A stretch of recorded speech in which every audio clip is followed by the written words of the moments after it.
नमस्कार, हमारे बिहार में आपका स्वागत है। मैं राहुल ओझा आपके साथ। देश भर में कई बैंकों के कर्मी आज से 2 दिवसीय हड़ताल पर जा रहे हैं। United forum of bank unions के आह्वान पर देश भर के 10 लाख बैंक कर्मी हड़ताल पर जाने वाले हैं। लिहाजा यह तय है कि हड़ताल की वजह से बैंकों के कामकाज पर असर पड़ेगा।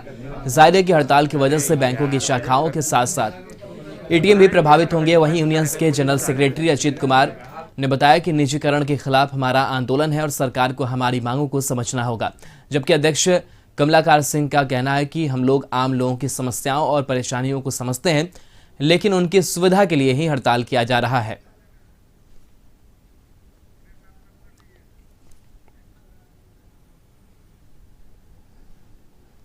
स्ट्राइक के माध्यम से हम देश के जनता को ये बताना चाहते हैं कि कल के दिन अगर ये बैंक नेशनलाइज हो गए तो वो पुराने दिन लौटने वाले हैं, जब उनकी जमा पूंजी भी सुरक्षित नहीं रहेगी।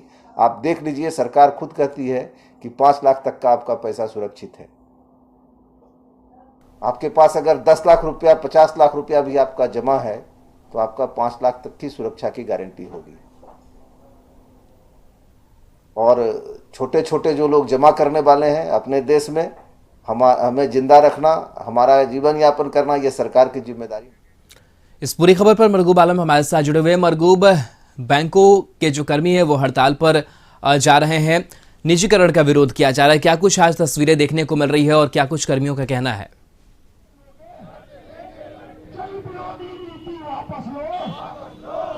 देखिए, ये नज़ारा है United forum of bank union के आह्वान पर बैंक हड़ताल 2 दिनों तक 16 और 17 दिसंबर को बैंक हड़ताल रहेगा। प्रदर्शन शुरू हो गया राहुल, और इन लोगों का कहना है कि दोहरी नीति नहीं चलेगी। केंद्र सरकार हाय हाय, वित्त मंत्री हाय हाय। हम इनसे बात भी करेंगे और सुनेंगे कि आखिर क्या मांगे हैं इनकी, किस तरीके से ये हड़ताल पर गए हैं 2 दिनों के लिए और पूरा मामला क्या है, इनकी मांगे क्या है। हम इनसे बातचीत करने की कोशिश करेंगे। फिलहाल हम इनसे बात करेंगे, निश्चित तौर पर अपने आप में कहीं ना कहीं बात करने की कोशिश करेंगे। आखिर 2 दिनों की हड़ताल की नौबत क्यों आई?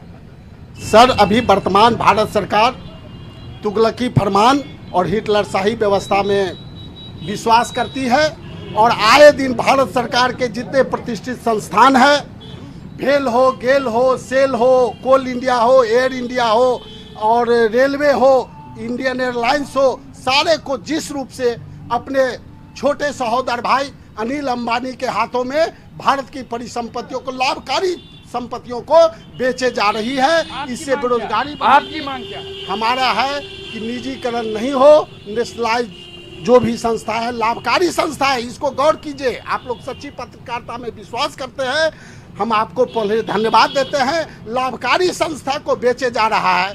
कोई भी नेशनलाइज बैंक आज के तिथि में लॉस में नहीं है। हजारों करोड़ों रुपया डकारने वाले खरीद रहे हैं और वही संस्था वो खरीदती है जो लाभ में है। आप आईडीबीआई बैंक को देखे होइएगा, उसको किसने खरीदा? एलआईसी ने खरीदा। जो नुकसान में है उसको भारत सरकार की जो लाभकारी संस्था है, वे अनिल अंबानी, मुकेश अंबानी, ब्रजेश कोठारी, जो हजारों करोड़ रुपया एनपीए के रूप में क्यों बन रही है? आखिर आप लोग ऐसी परिस्थितियां क्यों? 2 दिन लोगों को बहुत नुकसान भी होगा। देखिए, परिस्थितियां बन नहीं रही है, सरकार ऐसी परिस्थितियां बना रही है। आप सिंपल सी बात सोचिए ना कि एक जुमला केवल देश खतरे में है। हकीकत में देश खतरे में नहीं है, देश की परिसंपदा खतरे में है, देश के नौजवान खतरे में है, देश की आर्थिक स्थिति खतरे में है। सरकार सारी परिसंपत्तियों को बेचने के लिए अग्रसर हो रही है। बैंक रिफॉर्म बिल लाए जा रहे हैं। अभी लोकसभा में हम लोग जो आज विरोध में है, कोरोना काल में ही देखिए ना, जितना पब्लिक सेक्टर बैंक लाभ पहुंचाया है इकोनॉमिक ग्रोथ में लिए, क्या public sector bank private sector बनाए हैं? उसका डाटा आप देखिए। ये निजीकरण पुअर के अगेंस्ट में है। जनधन खाता खोलते हैं आप, वहाँ पर। आपकी मांग क्या है? हमारी मांग है कि निजीकरण का विरोध कर रहे हैं हम। ये आम पब्लिक का मांग है, हमारा मांग केवल नहीं है। 17 तारीख को आपका हड़ताल है। हाँ? सरकार नहीं, आपने पहले भी हड़ताल किया। हाँ, सरकार से वार्ता हुई? नहीं, सरकार से वार्ता हमारी हुई है, लेकिन सरकार कुछ वो उसको इनलिस्टेड कर दी है। हमारा मांग है कि उसको डाउन करे। आप साफ लिखित हमको दीजिए कि हम प्राइवेट नहीं करेंगे। कल भी हमारी वार्ता हुई है, परसों भी वार्ता हुई है, लेकिन वार्ता वो फेल हुई है। ये पूरे देश हित में है ही नहीं है। बेरोजगारी आप देख रहे हैं चरम सीमा पर, मुद्रास्फीति आज का क्या है, हाईएस्ट 15 साल में है। हर एक चीज 130 रुपया जब सीमेंट बढ़ा था, लोगों को भी तो दिक्कत होगी, आपको लग रहा है ना लोगों सर ये जो स्ट्राइक है, सबसे पहले एक भ्रम हटा लीजिए, ये बैंक कर्मियों के लिए स्ट्राइक नहीं है, ये देशवासियों के लिए स्ट्राइक है। सरकारी और प्राइवेट सेक्टर के बैंक में मूलभूत अंतर जो होता है कि हम लोग जितने जन कल्याणकारी योजनाएं चलाते हैं उतना इस देश की कोई संस्थाएं नहीं चलाती है। उसको अगर आप प्राइवेटाइज निजीकरण करिएगा तो जनमानस, आम जनमानस को तकलीफ है, वो रोड पे आएंगी। 10-10 हजार के स्ट्रीट वेंडर लोन एक भी प्राइवेट सेक्टर बैंक देती है, जनधन खाता एक भी प्राइवेट सेक्टर बैंक करती है। आप डेटा निकालिए, गवर्नमेंट ऑफ इंडिया का डेटा है, 98% जन कल्याणकारी योजनाएं गवर्नमेंट सेक्टर बैंक के द्वारा चलती है। उसका निजीकरण मतलब देश के पूरे देश जनमानस के अहित में है। 16-17 को सरकार ने आपकी बातों को नहीं सुना, आगे क्या करेंगे अब आप? देखिए, ये 16-17 का जो हड़ताल है ये सांकेतिक हड़ताल है। ये हम लोग संकेत दे रहे हैं, ना कि हम लोगों को, ग्राहकों को, जनता को परेशान करने के लिए हड़ताल है। ये हड़ताल पूरे देश में सभी ट्रेड यूनियन का समर्थन के बाद ये बैंक यूनियंस की हड़ताल सांकेतिक की गई है। ये कोई अलग से हम लोगों का तोड़ फोड़ और ये सब चीज़ का नीति हम लोगों को नहीं है। हम लोगों को जनता तक पहुंचाने का और जनता के लिए लड़ने के लिए हम लोग आज बैंकर्स रोड पे हैं, ऑल इंडिया के बैंकर्स रोड पे हैं। क्योंकि देखिए, आज के डेट में प्राइवेटाइजेशन का, जैसा कि हमारे साथी लोगों ने बताया, उसके साथ साथ आज आपका ही पैसा अगर बैंक में रखते हैं तो आपका इंटरेस्ट रेट दिन प्रतिदिन कमते जा रहा है, और इंटरेस्ट कमते जा रहा है। आप पूंजी आप रख रहे हैं, सीडी रेशियो आपसे मेंटेन होता है और आपका फायदा पूंजीपति उठाते हैं। आप 100 रुपया रखते हैं, वो 100 रुपया का 32 रुपया आपके बिहार को मिलता है या आम आदमी को मिलता है, बाकी का सारा पैसा पूंजीपति को। आगे क्या होगा? आगे क्या होगा? आगे सर यही होगा। आपने यस बैंक को देखा है, यस बैंक जब प्राइवेट था तो 3 लोगों के हाथ में था और उसका क्या बर्बादी हुआ।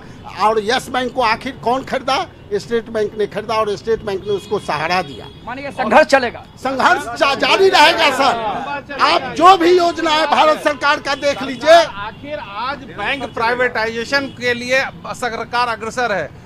सरकारीकरण, प्राइवेट से सरकारीकरण के पीछे क्या नीति थी उस समय के सरकार की? इसीलिए कि पूंजीपतियों के चंगुल से लोगों को बचाना। और आज फिर आप पूंजीपतियों के चंगुल में बैंक को बेचने जा रहे हैं, देने जा रहे हैं। तो फिर इंडिया, पहले क्या था, ईस्ट इंडिया कंपनी थी, अब 4 कंपनियां 5 कंपनियां होंगी, उनके देश में पूरा भारत रहेगा। संघर्ष लंबा चलेगा, इंडिपेंडेंट स्ट्राइक भी हो सकता है, इंडिपेंडेंट स्ट्राइक का भी कॉल आएगा, निश्चित रूप से आएगा। ये बड़ी बात है। इन्होंने कहा है कि अगर सरकार ने इनकी बातों को नहीं सुना तो अनिश्चितकालीन हड़ताल पर भी जाएंगे। तो फिलहाल निश्चित तौर पर कहीं न कहीं 2 दिनों तक लोगों का काम बैंक में नहीं होगा। लेकिन इनका कहना है कि बैंक कर्मियों की हड़ताल नहीं है, जनता की हड़ताल है, क्योंकि निजीकरण करके, प्राइवेटाइजेशन करके बैंकों को पूंजीपतियों के हाथों में सौंपा जा रहा है। यह बर्दाश्त नहीं किया जाएगा। तो फिलहाल आज और कल आप बैंक ना आए, निश्चित तौर पर बैंक में हड़ताल है और लोगों का विरोध प्रदर्शन शुरू हो गया। राहुल, चलिए, बहुत बहुत शुक्रिया मरगूब तमाम जानकारी के लिए।